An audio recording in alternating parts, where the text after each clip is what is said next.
En dan, ja, hoe komen we tot dat voetbal? Nou, en dan is het kijken van welke spelers heb ik in huis. Tegen wie spelen we? Wie kunnen we het beste opstellen? Als het 9-0-0-1 moet zijn, dan is dat ook... ja. Alex Pastur, salah seorang asisten Patrick Kluivert di Timnas Indonesia, melontarkan statement yang menarik. Saya hanya fokus pada satu hal, yaitu menang. Jika itu berarti harus menurunkan formasi 901 untuk menang, saya akan melakukannya. Tetapi itu hanya asumsi. Sebelum lebih jauh, aku pernah bosan-bosannya untuk ingat ke teman-teman, ketika teman-teman tonton video ini, jangan lupa tekan tombol like-nya. Jujur, beberapa waktu yang lalu aku melakukan komunikasi dengan Coach Alex Pastur dalam rangka mengajak beliau untuk hadir di kanal YouTube Tommy Deski, membahas filosofi pendekatan taktikalnya secara umum yang akan ditumpahkan untuk Timnas Indonesia. Garis bawahi secara umum. Hal tersebut normal biasanya kita lakukan teman-teman. Sebelum-sebelumnya kita pernah menghadirkan beberapa pelatih Liga 1 Indonesia untuk membahas bagaimana prinsip permainan sepak bola di atas lapangan yang akan diimplementasikan oleh pelatih A, pelatih B, pelatih C tersebut. Yang aku respect jawaban dari Alex Pastur secara substansi. Hai Tommy, untuk saat ini semua wawancara akan dilakukan oleh Patrick Kluivert. Kenapa aku respect? Artinya apa? Jawaban dari Alex Pastur ini sangat menghargai secara positioning Patrick Kluivert selaku pelatih kepala.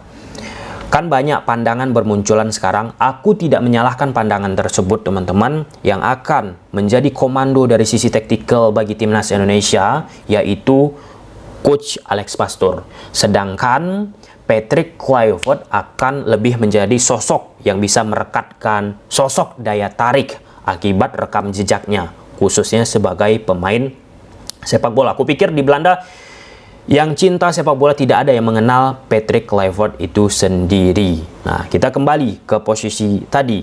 Nah, bisa saja kan Coach Alex Pastur secara vulgar membahasnya, tetapi itu diserahkan kembali kepada Patrick Kluivert. Nah, ketika kita menyaksikan wawancara yang terjadi di Belanda saat dihadiri oleh sosok Alex Pastur ini, tidak ada juga Coach Alex Pastur mengcounter ataupun menjelaskan secara spesifik bagaimana kerangka yang akan dibawa nantinya untuk Timnas Indonesia. Contoh, kita sering ditampilkan podcast ataupun wawancara misalnya Schneider ataupun pundit-pundit terkemuka di Belanda teman-teman yang memprediksi nantinya Timnas Indonesia secara taktikal akan dinahkodai oleh Alex Pastur. Sedangkan sekali lagi Patrick Kluivert sebagai perekat tadi dan sejenisnya, Denny Lanjat untuk mengatur non teknis komunikasi bla bla bla bla bla. Nah, pada saat statement tersebut bermunculan, perhatikanlah Alex Pastur tidak ada secara secara telak mutlak mengcounter, membahas argumentasi yang dilontarkan oleh pundit ataupun pengamat yang ada di sana. Ia tetap diam, tetap cool, karena konteksnya tadi semua itu tidak mau kan didahului oleh Alex Pastur karena adanya pijakan di posisi pelatih kepala yaitu Patrick Kluivert. Garis bawahi, menghargai tadi. Nah, kalau misal secara umum, secara pendekatan teman-teman, ketika dia menjadi pelatih kepala, nah itu dia garis bawahi, ketika dia menjadi pelatih kepala, ia baru membahas filosofinya. Seperti beberapa poin teman-teman, saya selalu ingin menang, yang penting menang. Bahkan jika harus menggunakan formasi 901, saya akan melakukannya.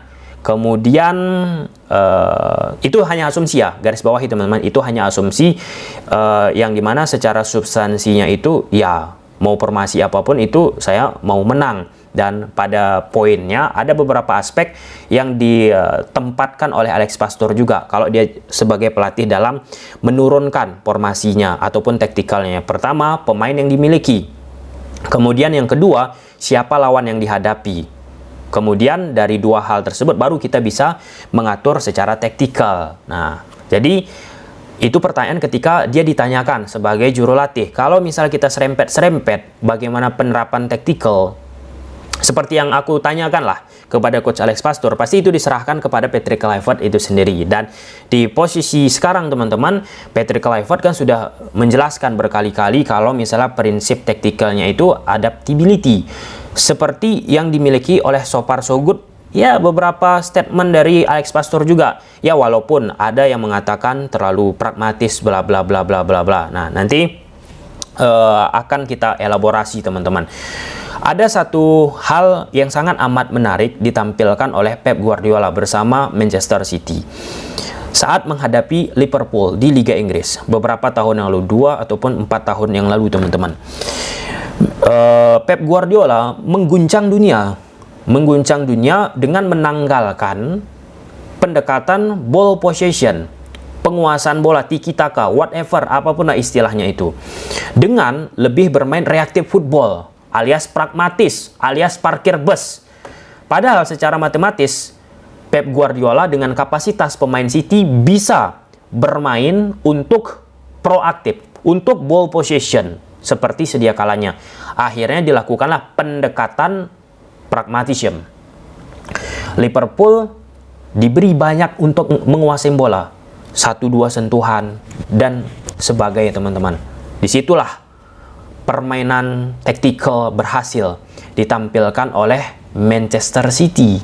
Dengan bermain lebih reaktif football, Pep Guardiola berhasil menjebak Jurgen Klopp lewat serangan balik yang efektif. Nah, dari situ bisa kita ambil petik sebuah pelajaran teman-teman.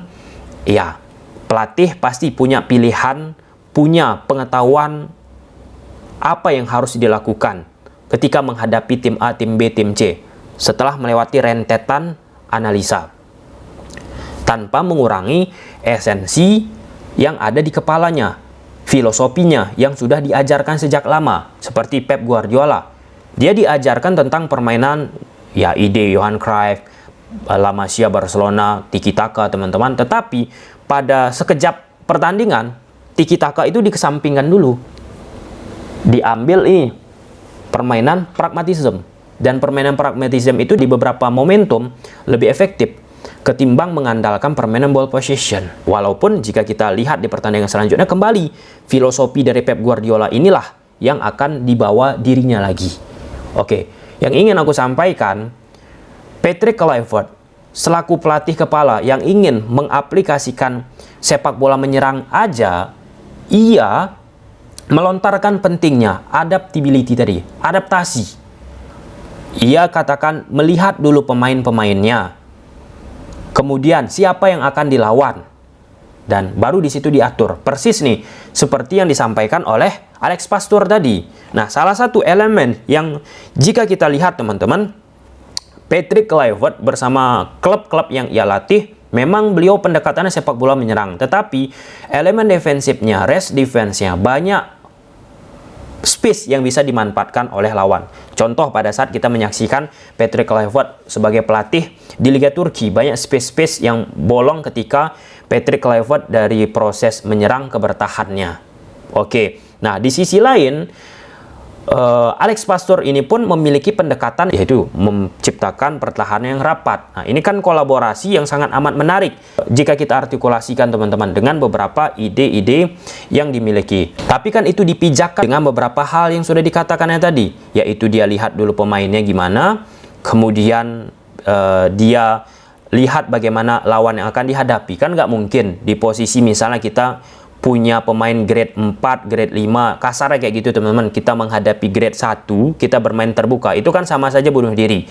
Dan Alex Pastur pun sepengalaman ia menjadi pelatih secara garis besar yang memang meramu pemain-pemain high quality ataupun standar yang level sangat amat tinggi teman-teman. Aku pikir belum ya. Yang aku maksud standar level yang tinggi itu sekaliber misalnya Robin van Persie ataupun Haaland. Nah, itulah yang akhirnya banyak pelatih-pelatih teman-teman paham dia itu bagaimana situasi untuk mengelola tim yang secara kualitas memang dalam tahap berkembang, dan pemikiran itu dimiliki sangat amat baik lah ya. Artikulasinya dikeluarkan oleh Alex Pastur. Nah, kan di sekarang ini banyak yang menyebutkan timnas Indonesia diisi oleh pemain-pemain yang sangat amat luar biasa. Nah, luar biasanya ini dilihat dari sisi apa? Nah, kalau kita lihat di kawasan Asia ataupun Asia Tenggara lagi, so far so good, ya, bisa kita nih bersaing nih. Aku bukan katakan jelek, bisa kita melangkah lebih jauh. Tetapi jika kita bandingkan untuk level-level yang lebih tinggi, misalnya di dunia, tentu ya kita pun harus meningkatkan, melakukan akselerasi yang lebih lagi untuk bisa meningkatkan timnas kita. Dalam sisi itu, bagi seorang pelatih, bagi Patrick Kluivert, maka dibutuhkan dia sosok nih, sosok yang mampu mengontrol dirinya juga untuk tidak terlalu menyerang juga. Ada aspek pendekatan bagaimana sistem bertahan, sistem bagaimana mengamankan sisi yang harusnya perlu diamankan dari Alex Pastur, yang semoga itu bisa diimplementasikan bersama timnas Indonesia. Oke lah, mungkin sampai situ aja teman-teman. Dan pada saat kita membuat video ini pun Patrick Kluivert kan mengunggah di media sosialnya sudah ada di Jakarta dan berkumpul dengan beberapa asistennya, dan semoga tetap yang terbaik bagi timnas Indonesia. Gimana menurut teman-teman? Silahkan tulis di kolom komentar. Bye.